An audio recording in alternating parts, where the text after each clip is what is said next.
దేవుని నామమునకు స్తోత్రములు. మీ అందరికీ నా వందనములు. దేవుని మహాకృపను బట్టి ఈరోజు దేవుడు మనకిచ్చిన సమయాన్ని బట్టి మనము బైబిల్ గ్రంథం నుండి మత్తయి సువార్త 1వ అధ్యాయం చదువుకొని దేవుని నామాన్ని మహిమపరుచుకుందాము.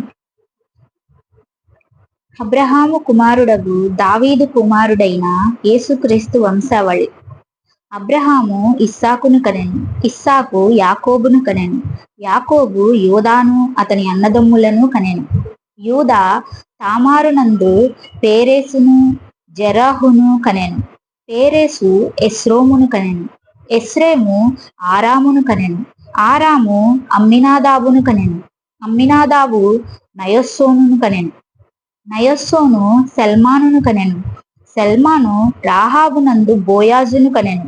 బోయాజు రూతునందు ఓబేదును కనెను. ఓబేదు యెషయిని కనెను. యెషయి రాజైన దావీదును కనెను. ఊరియా భార్యగా నుండిన ఆమె యందు దావీదు సొలొమోనును కనెను. సొలొమోను రెహబామును కనెను. రెహబాము అబియాను కనెను. అబియా ఆసాను కనెను. ఆసా యెహోషాపాతును కనెను. యెహోషాపాతు యెహోరామును కనెను. యెహోరాము ఉజ్జియాను కనెను. ఉజ్జియా యోతామును కనెను. యోతాము ఆహాజును కనెను. ఆహాజు హిజ్కియాను కనెను. హిజ్కియా మనష్షేను కనెను. మనష్షే ఆమోనును కనెను. ఆమోను యోషియాను కనెను. యూదులు బబులోనుకు కొనిపోబడిన కాలములో యోషియా యెకొన్యాను అతని సహోదరులను కనెను. బబులోనుకు కొనిపోబడిన తరువాత యెకొన్యా షయల్తీయేలును కనెను. షయల్తీయేలు జెరుబ్బాబెలును కనెను. జెరుబ్బాబెలు అబీహూదును కనెను. అబీహూదు ఎల్యాకీయును కనెను. ఎల్యాకీము ఆజోరును కనెను. అజోరు సాదోకును కనెను. సాదోకు ఆకీమును కనెను. ఆకీము ఏలీహూదును కనెను. ఏలీహూదు ఏలియాజరును కనెను. ఏలియాజరు మత్తానును కనెను. మత్తాను యాకోబును కనెను. యాకోబు మరియ భర్త అయిన యేసోపును కనెను. ఆమె యందు క్రీస్తు అనబడిన యేసు పుట్టెను. ఇట్లు అబ్రహాము మొదలుకొని దావీదు వరకు తరములన్నీయు 14 తరములు. దావీదు మొదలుకొని యూదులు బబులోనుకు కొనుపోబడిన కాలము వరకు 14 తరములు. బబులోనుకు కొనిపోబడినది మొదలుకొని క్రీస్తు వరకు 14 తరములు. యేసుక్రీస్తు జనన విధం ఎట్లనగా, ఆయన తల్లి అయిన మరియా యోసేపునకు ప్రదానము చేయబడిన తరువాత వారేకము కాక మునుపు ఆమె పరిశుద్ధాత్మ వలన గర్భవతిగా ఉండెను. ఆమె భర్త అయిన యోసేపు నీతిమంతుడై ఉండి ఆమెను అవమానపరచనొల్లక రహస్యముగా ఆమెను విడనాడ ఉద్దేశించెను. అతడు ఈ సంగతులను గూర్చి ఆలోచించుకొనుచుండగా, ఇదిగో ప్రభువు దూత స్వప్నమందు అతనికి ప్రత్యక్షమై, దావీదు కుమారుడు అయిన యోసేపు, నీ భార్య అయిన మరియను చేర్చుకొనుటకు భయపడకుము. ఆమె గర్భము ధరించినది పరిశుద్ధాత్మ వలన కలిగినది. ఆమె యొక్క కుమారుని కనును. తన ప్రజలను వారి పాపముల నుండి ఆయనే రక్షించును గనుక ఆయనకు యేసు అను పేరు పెట్టుదువనెను. ఇదిగో కన్యక గర్భవతి అయి కుమారుని కనును. ఆయనకు ఇమ్మానుయేలను పేరు పెట్టుదురు అని ప్రభువు తన ప్రవక్త ద్వారా పలికిన మాట నెరవేరునట్లు ఇదంతయు జరిగిన. ఇమ్మానుయేలును పేరునకు భాషాంతరమున దేవుడు మనకు తోడని అర్థం.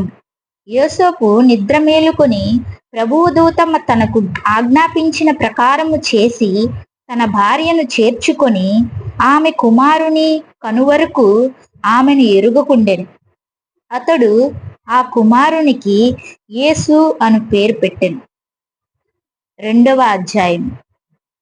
రాజైన హేరోదు దినముల యందు యూదయా దేశపు బెత్లెహేములో యేసు పుట్టిన పిమ్మట, ఇదిగో తూర్పు దేశపు జ్ఞానులు యెరూషలేమునకు వచ్చి, యూదుల రాజుగా పుట్టినవాడు ఎక్కడనున్నాడు? తూర్పు దిక్కున మేము ఆయన నక్షత్రమును చూచి ఆయనను పూజింపవచ్చితిమని చెప్పిరి. హేరోదు రాజు ఈ సంగతి విన్నప్పుడు అతడును అతనితో కూడా యెరూషలేము వారందరూ కలువరపడిరి. కాబట్టి రాజు ప్రధాన యాజకులను ప్రజల్లో నుండి శాస్త్రులను అందరినీ సమకూర్చి క్రీస్తు ఎక్కడ పుట్టునని వారిని అడిగిను. అందుకు వారు, యూదయా బెత్లెహేములోనే. ఏలయనగా, యూదయా దేశపు బెత్లెహేమా, నీవు యూదా ప్రధానులలో ఎంత మాత్రమును అల్పమైన దానవి కావు. ఇశ్రాయేలీయును నా ప్రజలను పరిపాలించు అధిపతి నీలో నుండి వచ్చును అని ప్రవక్త ద్వారా వ్రాయబడి ఉన్నదనిరి.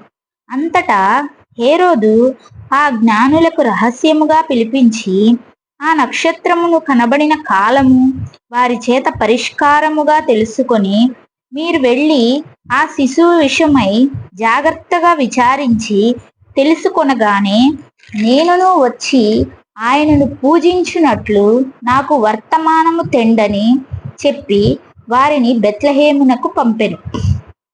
వారు రాజు మాట విని బయలుదేరి పోవుచుండగా, ఇదిగో తూర్పు దేశమున వారు చూచిన నక్షత్రము ఆ శిశువు ఉండిన చోటికి మీదుగా వచ్చి నిలుచు వరకు వారికి ముందుగా నడిచింది.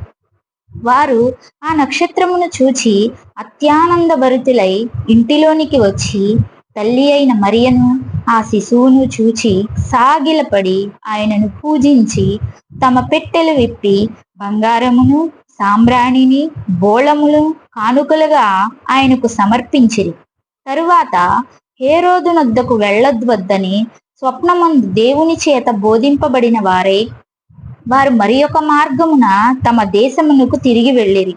వారు వెళ్ళిన తర్వాత ఇదిగో ప్రభువు దూత స్వప్నమందు యోసేపునకు ప్రత్యక్షమై, హేరోదు ఆ శిశువును సంహరింపవలెనని ఆయనను వెదకబోచున్నాడు గనుక నీవు లేచి ఆ శిశువును ఆయన తల్లిని వెంటబెట్టుకొని ఐగుప్తునకు పారిపోయి నేను నీతో తెలియజెప్పు వరకు అక్కడనే ఉండుమని అతనితో చెప్పెను. అప్పుడు అతడు లేచి రాత్రివేళ శిశువును తల్లిని తోడుకొని ఐగుప్తునకు వెళ్ళి, ఐగుప్తులో నుండి నా కుమారుని పిలిచితిని అని ప్రవక్త ద్వారా ప్రభువు సెలవిచ్చిన మాట నెరవేర్చబడినట్లు హేరోదు మరణము వరకు అక్కడ నుండెను. ఆ జ్ఞానులు తన్ను అపహసించిరని హేరోదు గ్రహించి బహు ఆగ్రహము తెచ్చుకొని తాను జ్ఞానుల వలన వివరముగా తెలుసుకొనిన కాలమును బట్టి బెత్లెహేములోని దాని సకల ప్రాంతములలోను 2 సంవత్సరములు మొదలుకొని తక్కువ వయసు గల మగ పిల్లలనందరినీ వధించెను. అందువలన రామాలో అంగలార్పు వినబడెను, ఏడ్పును మహారోదన ధ్వనియు కలిగెను. రాహేలు తన పిల్లల విషయమై ఏడ్చుచు వారు లేనందున ఓదార్పు పొందనొల్లకయుండెను అని ప్రవక్త అయిన ఇర్మియా ద్వారా చెప్పబడిన వాక్యము నెరవేరెను. హేరోదు చనిపోయిన తరువాత ఇదిగో ప్రభువు దూత ఐగుప్తులో యోసేపునకు స్వప్నమందు ప్రత్యక్షమై, నీవు లేచి శిశువును తల్లిని తోడుకొని ఇశ్రాయేలు దేశమునకు వెళ్ళుము. శిశువు ప్రాణము తీయజూచుచుండిన వారు చనిపోయిరని చెప్పెను. అప్పుడు అతడు లేచి శిశువును తల్లిని తోడుకొని ఇశ్రాయేలు దేశమునకు వచ్చెను.